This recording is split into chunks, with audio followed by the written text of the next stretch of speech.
Hello friends, आपका स्वागत है अपनी पाठशाला चैनल में। यहाँ पे हम लोगों ने DBMS का पार्ट 1 डिस्कस किया है।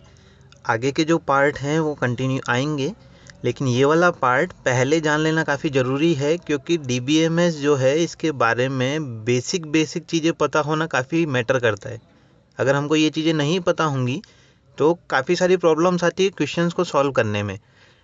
अगर आप लोगों ने हमारा चैनल अभी तक सब्सक्राइब नहीं किया है तो चैनल को सब्सक्राइब कर लीजिएगा, नोटिफिकेशन भी इनेबल कर लीजिएगा, ताकि आने वाले जो वीडियोस हैं उनके नोटिफिकेशन आपको मिलते रहें। DBMS का पार्ट 1 स्टार्ट करते हैं। सबसे पहले ये जान लेना काफ़ी ज़रूरी है कि डेटा एक्चुअली में होता क्या है। डेटा की अगर हम बात करें तो डेटा हमेशा रॉ फॉर्म में रहेगा, आपका रॉ मटेरियल जिसको हम कहते हैं। हमेशा ये जो स्टोर होता है, ये सबको पता होगा कि हमारा जो कंप्यूटर है वो हमेशा किस पे वर्क करता है, बाइनरी पे। बाइनरी किस फॉर्म में होती है, 0 और 1 की फॉर्म में। तो जो भी डेटा रहेगा वो हमेशा डिजिटल फॉर्म में स्टोर होगा कंप्यूटर के अंदर। अगर कंप्यूटर में डेटा की अगर हम बात करें या सिंपल फॉर्म में डेटा की हम बात करें तो कलेक्शन होता है यूज़फुल एंड यूजलेस डेटा का। इसको हम अनप्रोसेस्ड इंफॉर्मेशन भी कह सकते हैं। इंफॉर्मेशन अनप्रोसेस्ड क्यों कहा, क्योंकि इंफॉर्मेशन की अगर हम बात करें तो इंफॉर्मेशन प्रोसेस्ड फॉर्म होती है डेटा की।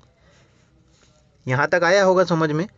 इसको हम bunch of related and unrelated piece of facts भी कह सकते हैं। मतलब क्या कि काफ़ी सारी चीज़ें जिनको साथ में जोड़ के एक बंच बना दिया गया, एक ग्रुप बना दिया गया, वो चीज़ भी आपकी डेटा कहलाएगी। तो इसमें कंफ्यूज नहीं होना है कि डेटा होगा क्या। हमेशा रॉ फॉर्म में रहेगा, बाइनरी होगा। बाइनरी क्यों होगा, क्योंकि कंप्यूटर को सिर्फ बाइनरी ही आता है। चलिए नेक्स्ट देखते हैं। ये टर्म काफ़ी ज़्यादा क्वेश्चन पूछा जाता है इस पे कि नॉइसी डेटा होता क्या है। हम सब कंप्यूटर साइंस के स्टूडेंट हैं। आप लोगों ने देखा होगा, जैसे मान लीजिए आप कोई वेबसाइट विजिट कर रहे हैं, उसका ये होम पेज खुल के आया। होम पेज में यहाँ पे हेडर वाला पार्ट लगा हुआ है आपका, ये फुटर वाला पार्ट है। यहाँ पे साइड मेन्यूज़ वगैरह कुछ आ रही हैं। ये मेन वो वाला पार्ट होता है जहाँ पे आपको इस वेबसाइट से रिलेटेड डेटा मिलता है। यहाँ पे आप लोगों ने देखा होगा छोटे छोटे से ऐड आते रहते हैं साइड्स में। उनमें काफ़ी सारे ऐड्स होते हैं जो हम लोगों के काम के नहीं होते। तो ये वाले जो ऐड आ रहे हैं इनको स्पेशली कहा जाता है नॉइसी डेटा, या फिर इनको यूजलेस डेटा कहा जाता है। मतलब कि क्या, कि वो वाला डेटा जो कहीं से कहीं तक हमारे काम का है ही नहीं, तो उस वाले डेटा को कौन सा डेटा कहा जाएगा, नॉइसी डेटा। इसको अच्छे से समझ लीजिएगा, क्योंकि इस पर डायरेक्ट क्वेश्चन कई बार पूछ लिया जाता है कि नॉइसी डेटा इनमें से कौन सा डेटा होगा। तो वेबसाइट्स पे जो आने वाला डेटा है जो यूजलेस है, हमारे लिए जो काम का नहीं है, वो हमेशा नॉइसी डेटा कहलाएगा। इसको यूजलेस डेटा भी कहा जाता है, जो हमारे काम का नहीं है। बात करें अब कि डेटाबेस क्या होता है। अभी तक हमने खाली डिस्कस किया है कि डेटा क्या होता है। डेटाबेस की अगर हम बात करें तो डेटाबेस होती है आपकी रिलेटेड इन्फॉर्मेशन, मतलब वो वाली इन्फॉर्मेशन जो आपस में रिलेटेड है। ऐसा नहीं है कि काफ़ी सारी इन्फॉर्मेशन को आपने कंबाइन कर दिया वो डेटाबेस होगा। एक सिंगल डेटाबेस होगा जिसमें सेम रिलेटेड इन्फॉर्मेशन रहेगी। यूज़फुल डेटा जिसको आपने कंबाइन किया हुआ है टुगेदर, तो ये भी आपका क्या कहलाएगा, ये भी आपका कहलाएगा डेटाबेस। टेबल जो है काफ़ी सारी, उन टेबल की फॉर्म में जो डेटा स्टोर आपने किया हुआ है वो भी आपका कहलाएगा डेटाबेस। मतलब क्या है, एग्जांपल जैसे लेके चले, एक स्कूल है, उस स्कूल के अंदर एक रजिस्टर बने रहते हैं अलग अलग क्लासेस के। उन रजिस्टर्स के अंदर स्टूडेंट्स की जो इन्फॉर्मेशन होती है वो स्टूडेंट का डेटाबेस है। यहाँ तक आया होगा समझ में। नेक्स्ट है आपका कि जितने भी डेटाबेस होंगे वो सारे के सारे यूनिक एट्रीब्यूट रखते हैं। यूनिक एट्रीब्यूट का मतलब क्या, जैसे मान लीजिए कोई टेबल बनी हुई है, टेबल के अंदर 2 कॉलम है, एक है आपका नेम, एक है फादर्स नेम। तो ये जो हैं ये चीज़ें कहलाती है एट्रीब्यूट। तो उनके एट्रीब्यूट जो है वो यूनिक होने चाहिए। ऐसा नहीं होगा कि एट्रीब्यूट में हमने किसी का नाम लिख दिया, जैसे मान लीजिए यहाँ पे हमने सौरभ लिख दिया, तो ये जो चीज़ है ये गलत हो जाएगी। तो जो डेटाबेस है उसके एट्रीब्यूट जो है वो यूनिक होने चाहिए, सिक्वेंशियल अरेंजमेंट में होना चाहिए। डेटाबेस जो है वो सिक्वेंशियल अरेंजमेंट में होना चाहिए। ऐसा नहीं होना चाहिए कि यहाँ पे भी नेम लिख दिया, फिर नेम लिख दिया, एक नेम हम यहाँ एंटर कर रहे हैं, दूसरा नेम हम यहाँ पे एंटर कर रहे हैं। तो डेटाबेस जो है वो सिक्वेंशियल अरेंजमेंट में होना चाहिए। कभी कभी हम डेटाबेस को कलेक्शन ऑफ टेबल भी कहते हैं। सिंपल वे में अगर आपसे पूछा जाए डेटाबेस होता क्या है, तो आप उसको कलेक्शन ऑफ टेबल कह सकते हैं। इसमें कोई दिक्कत वाली बात नहीं है, डायरेक्ट आप बोल सकते हैं कलेक्शन ऑफ टेबल्स जो होगा वो डेटाबेस कहलाएगा। चलिए नेक्स्ट देखते हैं। नेक्स्ट आता है आपका कि DBMS क्या होता है, डेटाबेस मैनेजमेंट सिस्टम। अच्छा, पहले हमने डिस्कस किया है खाली डेटा, उसके बाद में हमने डिस्कस किया डेटाबेस। अब हम बात करेंगे डेटाबेस मैनेजमेंट सिस्टम की। मतलब मैनेजमेंट सिस्टम होगा क्या? अच्छा देखो, मैनेजमेंट सिस्टम जैसे ही दिमाग में आता है तो एक चीज़ ये पहले ही क्लियर है कि मैनेजमेंट सिस्टम जो भी होगा वो किसी ना किसी चीज़ को मैनेज करने से रिलेटेड होगा। अब यहाँ पे मैनेज किसको करना है? हमको इस डेटा को मैनेज करना है। तो मतलब क्या कि इस मैनेजमेंट सिस्टम के अंदर कुछ पार्ट ऐसे होंगे जो इस पूरे के पूरे डेटाबेस को मैनेज करने के काम आएंगे। तो डेटाबेस मैनेजमेंट सिस्टम जो होता है इसको हम collection of inter related data, मतलब क्या क्या चीज़ें, ये इनको ऐसे भी बोल सकते हैं कि इसके अंदर क्या क्या चीज़ें हमको चाहिए होंगी, या फिर वो वाली चीज़ें जिन जिन की हमको ज़रूरत पड़ने वाली है, या वो चीज़ें जो एक डेटाबेस मैनेजमेंट सिस्टम के लिए ज़रूरी है। तो सबसे पहली चीज़ जो है वो है collection of inter related data. मतलब उसके अंदर जो डेटा है वो सारा आपस में रिलेटेड होना चाहिए। जैसे DBMS की बात करें कि एक स्कूल के लिए मैनेजमेंट सिस्टम बनाना है हमको डेटा को मैनेज करने के लिए, तो उसमें जो डेटा है पूरा का पूरा वो उसी स्कूल का होना चाहिए। नेक्स्ट जो चीज़ है वो इस इंटर रिलेटेड डेटा के अंदर होगा क्या कि जैसे हमने कोई डेटा था उसको कंबाइन कर लिया या फिर स्टोर कर लिया किसी लोकेशन पे, सेम काइंड ऑफ डेटा होना चाहिए वो। तो वो जो चीज़ होगी वो कहलाएगी आपकी इंटर रिलेटेड डेटा। नेक्स्ट जो चीज़ DBMS हमको प्रोवाइड कराता है वो collection of set of program. एक मैनेजमेंट सिस्टम के अंदर कुछ सेट ऑफ प्रोग्राम्स होते हैं जो हमको हमारे डेटाबेस के ऊपर कुछ क्वेरीज या कुछ ऑपरेशन परफॉर्म करने के लिए हमको एक इंटरफेस प्रोवाइड करा देते हैं, ताकि हम उस प्रोग्राम की हेल्प से अपने डेटाबेस को मैनेज कर पाएँ। नेक्स्ट चीज़ जो एक मैनेजमेंट सिस्टम हमको प्रोवाइड कराता है वो है एक एनवायरनमेंट। एक एनवायरनमेंट जिसके थ्रू आप पूरे डेटाबेस को मैनेज कर पाएँ। एक एनवायरनमेंट जिसके थ्रू आप अपने डेटा के साथ में या इन्फॉर्मेशन के साथ में इंटरेक्शन कर पाएँ। मतलब कि क्या कि डेटाबेस मैनेजमेंट सिस्टम जो है वो आपको एक इंटरफेस प्रोवाइड करा देगा, जिस इंटरफेस के थ्रू आप अपने डेटा को या इन्फॉर्मेशन को मैनेज कर सकें। यहाँ तक आया होगा समझ में? तो DBMS एक्चुअली में क्या है? ये एक सॉफ्टवेयर है। सॉफ्टवेयर करता क्या है? इंटर रिलेटेड डेटा जितना भी होगा उसको स्टोर करेगा। स्टोर करने के लिए आपको एक एप्लीकेशन प्रोवाइड कराएगा। उस एप्लीकेशन के साथ में आपको कुछ ऑपरेशंस की एबिलिटी प्रोवाइड कराएगा कि ये ऑपरेशन आप इसके थ्रू परफॉर्म कर सकते हैं। वो जो आपने ऑपरेशन परफॉर्म किए उन ऑपरेशंस के रिगार्डिंग ही आपको एक पूरा का पूरा एनवायरनमेंट प्रोवाइड करा देता है ताकि ये यूज़र फ्रेंडली रहे। नेक्स्ट देखते हैं। अच्छा, मेन चीज़ ये आती है कि डेटा एक्चुअली में होता क्या है। डेटा की अगर हम बात करें तो डेटा एक्चुअली में होता क्या है, जैसे हमने अभी डिस्कस किया, अनप्रोसेस्ड इन्फॉर्मेशन होगा, या फिर हम इसको बोलें कि वो वाली चीज़ जो रॉ फॉर्म में है। तो बात ये निकल के आती है कि डेटा को मान लीजिए मैंने प्रोसेस किया तो मुझे मिलना क्या चाहिए? डेटा को जब हम प्रोसेस करते हैं तो हमको मिलती है इन्फॉर्मेशन। इन्फॉर्मेशन जो है ये प्रोसेस्ड डेटा भी कहलाता है। अच्छा देखो, इसको समझने के लिए एक एग्जांपल भी ले सकते हैं हम लोग। जैसे मान लीजिए कि मेरे पास में एक रजिस्टर है, उस रजिस्टर के अंदर 100 क्वेश्चंस है। 2 या 3 दिन बाद मान लीजिए मुझे एग्ज़ाम प्रिपेयर करना है अपना, तो करना क्या होगा? वो जो 100 है वो मेरे लिए डेटा है। क्वेश्चंस वो वाले इंपॉर्टेंट मुझे देखने होंगे जो पेपर में आने के लिए अलग से निकाल सकते हैं हम लोग। तो वो जो अलग क्वेश्चंस मैंने निकाल लिए वो मेरे लिए इन्फॉर्मेशन का काम करेगी। अच्छा, बात ये आती है कि इन्फॉर्मेशन को अगर फर्दर प्रोसेस करें तो हमको मिलेगा क्या? तो इन्फॉर्मेशन को जो फर्दर प्रोसेस किया जाता है तो मिलती है हमको नॉलेज। नॉलेज तक यहाँ पे आपका साइकिल समाप्त नहीं होता, ये रुकता नहीं है। नॉलेज को भी फर्दर प्रोसेस हम लोग कर सकते हैं।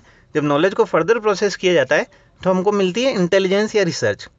अच्छा, ये जो चारों की चारों चीज़ें हैं हम इनको एक तरीके से एक एग्जाम्पल के थ्रू आसानी से समझ सकते हैं। मान लीजिए कि आपको एक टास्क दिया गया, आप क्लास में हैं किसी में, आपको एक टास्क दिया आपके टीचर ने कि आपको करना क्या है कि पिछले 6 महीने के 6 मंथ के महेंद्र सिंह धोनी, मिस्टर महेंद्र सिंह धोनी जो हैं, मिस्टर महेंद्र सिंह धोनी के पिछले 6 महीने के वो सारी डिटेल आपको निकाल के लानी है जिनमें उन्हें जितने भी ODI खेले, वनडे इंटरनेशनल मैचेज जितने भी खेले, जिनमें वो एज ए कैप्टन रहे हों और विनिंग टीम इंडिया रही हो। तो आपको करना क्या होगा? अब मान लीजिए आपके पास में कोई डेटा नहीं है, कोई डिजिटल फॉर्म में डेटा नहीं है, तो हम इसको समझते हैं रॉ मटेरियल के थ्रू। जैसे मान लीजिए कि आपने पहला स्टेप क्या किया कि आपने 6 मंथ के न्यूज़पेपर कलेक्ट कर लिए। तो ये जो न्यूज़पेपर आपने कलेक्ट किए, ये न्यूज़पेपर आपके लिए सिर्फ डेटा है, इसके अंदर सारी इन्फॉर्मेशन है। इसमें जितनी भी न्यूज़ आती है पूरे न्यूज़पेपर की, वो पूरा का पूरा आपने न्यूज़पेपर उठा लिया।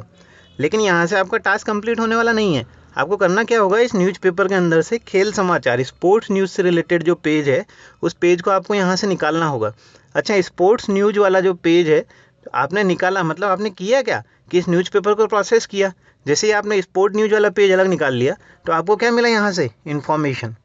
मतलब आपने जितना भी यूजलेस डेटा था आपके लिए वो पूरा अलग कर दिया है, मतलब आपने प्रोसेसिंग की है। लेकिन इन्फॉर्मेशन मिलने के बाद भी हमारा टास्क कंप्लीट नहीं हुआ है, हमारे पास खाली स्पोर्ट न्यूज़ वाला पेज है। तो स्पोर्ट्स न्यूज़ वाला जो पेज है उसको वापस से फर्दर प्रोसेसिंग की ज़रूरत है। मतलब क्या है कि उसके अंदर सारी न्यूज़ रहेंगी, बैडमिंटन से रिलेटेड रहेगी, फुटबॉल से रिलेटेड रहेगी, दूसरे स्पोर्ट्स से रिलेटेड रहेगी। आपको चाहिए सिर्फ क्रिकेट की न्यूज़। तो आपने किया क्या, इस इन्फॉर्मेशन को वापस से प्रोसेस किया और आपने इस न्यूज़पेपर के स्पोर्ट वाले पेज में से वो वाली न्यूज़ निकाल ली जो खाली सिर्फ और सिर्फ स्पोर्ट्स से रिलेटेड थी। कौन सा स्पोर्ट, क्रिकेट से रिलेटेड। लेकिन यहाँ तक भी आपका टास्क देखा जाए तो अभी कंप्लीट नहीं हुआ है। अब आपको करना क्या है, इस स्पोर्ट्स की न्यूज़ में से, क्रिकेट स्पोर्ट की न्यूज़ में से आपको सारी की सारी वो न्यूज़ निकालनी है जो महेंद्र सिंह धोनी से रिलेटेड हो और जिसमें इंडिया टीम विनिंग रही हो। यहाँ तक बात समझ में आ रही होगी। मतलब क्या कि आपको इस नॉलेज को वापस से प्रोसेसिंग की ज़रूरत पड़ेगी। आपने जब इसको प्रोसेस कर लिया तो इस लेवल पे आके आपका टास्क जो है वो कंप्लीट हो जाता है। इस एग्जाम्पल से आपको समझ आया होगा कि डेटा, इंफॉर्मेशन, नॉलेज और इंटेलिजेंस या फिर रिसर्च, इन सब में मेन डिफरेंस होता क्या है और इनको जब प्रोसेस करते हैं तो प्रोसेस करने पे हमको मिलता क्या है।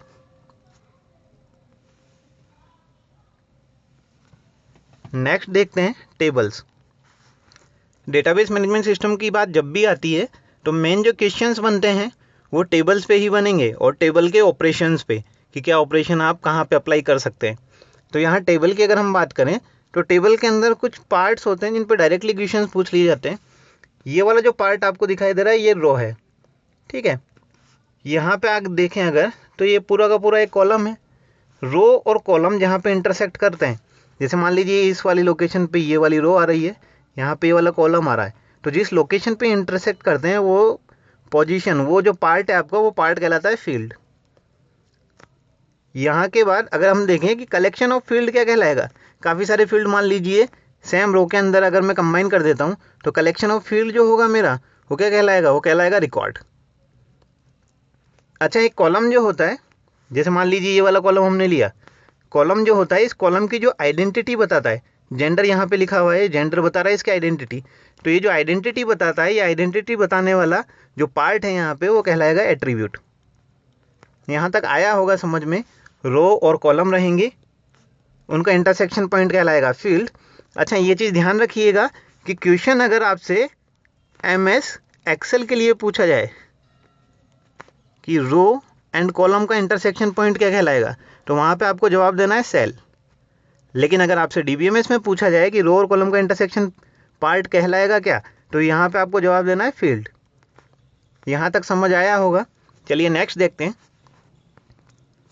टेबल की ही अगर हम बात करें तो टेबल पे कुछ क्वेश्चंस डायरेक्टली पूछ लिए जाते हैं कि वो छोटी से छोटी एंटिटी या वो छोटा से छोटा पार्ट जो टेबल के अंदर इंसर्ट किया जा सके वो कहलाता क्या है, तो वो चीज़ कहलाता है आपका कैरेक्टर। मतलब जो छोटी से छोटी वैल्यू आप टेबल के अंदर इंसर्ट कर सकते हैं वो है आपका कैरेक्टर। अच्छा, कैरेक्टर के बाद में कॉम्बिनेशन ऑफ कैरेक्टर कह लें, या कैरेक्टर के बाद में दूसरी बड़ी वैल्यू जो इंसर्ट की जा सके वो वैल्यू आपकी कहलाती है बाइट। ये तो है आपका स्मॉलेस्ट, उसके बाद आता है बाइट। अच्छा, बाइट के बाद कौन सी वैल्यू इंसर्ट की जा सकती है, या कॉम्बिनेशन ऑफ बाइट, ये कहलाता है आपका फील्ड। ये चीज़ अच्छे से देख लीजिएगा क्योंकि इस पर क्वेश्चन डायरेक्टली पूछा जाता है। आपको एक सीरीज़ दे दी जाएगी, आपसे पूछा जाएगा इनमें से कौन सी सही है, या फिर आपको एक सीरीज़ दे के आपसे ये पूछा जाएगा कि इस सीरीज़ के अंदर कौन सा वैल्यू या कौन सी वैल्यू अपनी लोकेशन पर नहीं है। तो फील्ड की अगर बात देखें तो फील्ड के बाद आता है आपका रिकॉर्ड।